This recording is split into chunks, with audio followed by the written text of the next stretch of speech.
અમેરિકામાં રહેતા H1B અને H4 વિઝા હોલ્ડર્સના મનમાં અત્યારે એક જ સવાલ ફરી રહ્યો છે કે શું અત્યારે ઇન્ડિયા ટ્રાવેલ કરવું સેફ રહેશે કે નહીં. ચાહે રીઝન ઇમરજન્સી હોય, ફેમિલી ઇલનેસ હોય કે પછી લગ્ન હોય કે કોઈ પર્સનલ મજબૂરી. સૌથી મોટો ડર એ જ છે કે એકવાર ઇન્ડિયા ગયા તો યુએસ પાછું આવવામાં કેટલી તકલીફ થશે. તો આજના વિડીયોમાં આપણે સ્ટેપ બાય સ્ટેપ સમજીશું કે અત્યારે H1B હોલ્ડર્સ માટે ઇન્ડિયા ટ્રાવેલને લઈને ગ્રાઉન્ડ રિયાલિટી શું છે. વિઝા સ્ટેમ્પિંગ ડિલેસ કેમ વધી ગયા છે, ઇમરજન્સી વિઝા એપોઇન્ટમેન્ટ્સ હકીકતમાં કેવી રીતે કામ કરે છે, ઇમિગ્રેશન એટર્ની શું વોર્ન કરી રહ્યા છે, અને સૌથી મહત્વની વાત કે ઇન્ડિયન્સ ઇન ધ યુએસએ અત્યારે કઈ કઈ બાબતોમાં એક્સ્ટ્રા કેરફુલ રહેવાનું છે. તો 15 ડિસેમ્બરથી યુએસ વિઝા પ્રોસેસમાં કેટલાય ફેરફાર શરૂ થઈ ગયા છે. સોશિયલ મીડિયા વેટિંગ સૌથી ઇમ્પોર્ટન્ટ ફેરફાર છે.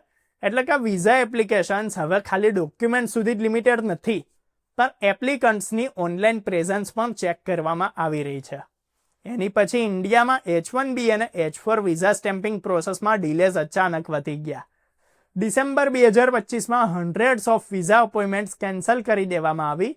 કેટલાય લોકોની ડેટ્સ માર્ચ 2026 સુધી જતી રહી અને કેટલાયને તો એપ્રિલ 2026 કે એની પછીની ડેટ્સ મળી. તો પ્રોબ્લેમ એ જ છે કે જે લોકોએ એપ્રિલ 2026ની સ્ટેમ્પિંગ ડેટ્સના હિસાબથી ટ્રાવેલ અને લાઈવ પ્લાનિંગ કરી લીધેલું, એમને અત્યારે પણ ક્લેરિટી નથી કે શું ડેટ્સ પણ આગળ ડિફર હજી થશે કે નહીં. ઇમિગ્રેશન એક્સપર્ટ્સનું કહેવું છે કે એમને રોજ એવા મેસેજીસ અને કોલ્સ મળી રહ્યા છે કે જ્યાં લોકો એમ પૂછી રહ્યા છે કે શું ઇમરજન્સીમાં ઇન્ડિયા જઈ શકાય, શું વેડિંગ માટે જવું સેફ રહેશે, જો ગયા તો રિટર્ન આવવામાં કેટલો ટાઈમ લાગી શકે છે. ઇમિગ્રેશન એટર્ની રાહુલ રેડ્ડીએ આ સિચ્યુએશનને લઈને એક બહુ પ્રેક્ટિકલ વોર્નિંગ આપી છે. એમનું ક્લિયર કહેવું છે કે એ લોકો યુએસમાં ત્યાં સુધી રીએન્ટ્રી નથી કરી શકતા જ્યાં સુધી ન્યૂ વિઝા સ્ટેમ્પિંગ ના થઈ જાય. એમના ઇન્ડિયા ટ્રાવેલને લઈને કોઈ પણ રિસ્ક ના લેવું જોઈએ એમ કીધું, ભલે ને અપોઇન્ટમેન્ટ એપ્રિલ 2026માં જ કેમ ના હોય. એમના કહેવા પ્રમાણે બહુ સ્ટ્રોંગ ચાન્સીસ છે કે એપ્રિલની ડેટ્સ પર પાછી આગળ ડિફર થઈ શકે છે, અને જો કોઈ ઇન્ડિયા ટ્રાવેલ કરે છે તો એના મેન્ટલી અને પ્રેક્ટિકલી લોંગ સ્ટે માટે તૈયાર રહેવું જોઈએ. કેમ કે કોઈને નથી ખબર કે પ્રોસેસ કેટલો ટાઈમ લેશે કે આગળ કયા નવા રૂલ્સ લાગુ થઈ જશે.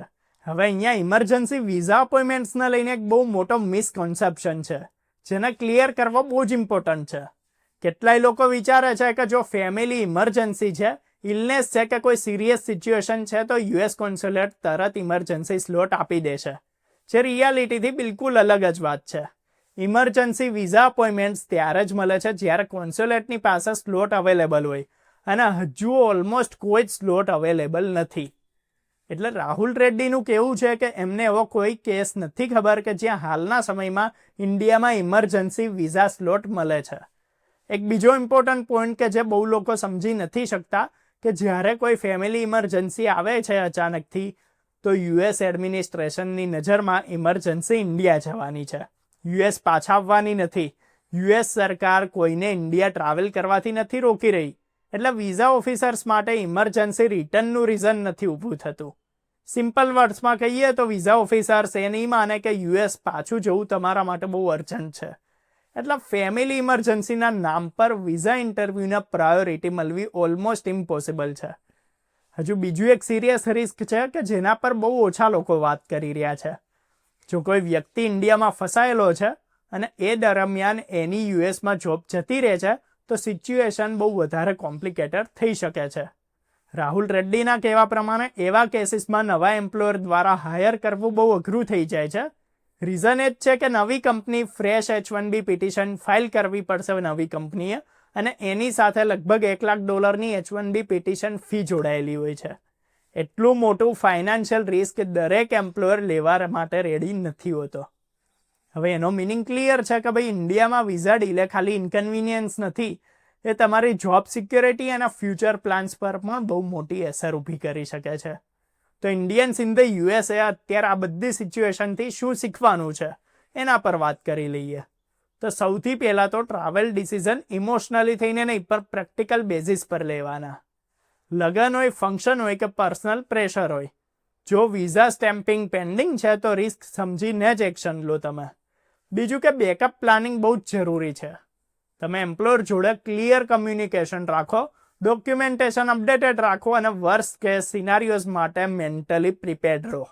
ત્રીજું કે સોશિયલ મીડિયા પ્રેઝન્સને સિરિયસલી લો. સોશિયલ મીડિયા વેટિંગ પ્રોસેસિંગનો હિસ્સો છે, એટલે ઓનલાઈન એક્ટિવિટીમાં પણ અવેરનેસ બહુ જરૂરી છે.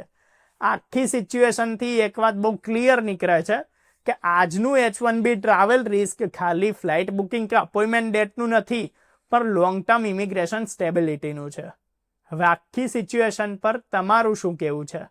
જો તમને કોઈ સવાલ છે તો એ પણ કમેન્ટ કરીને પૂછી શકો છો.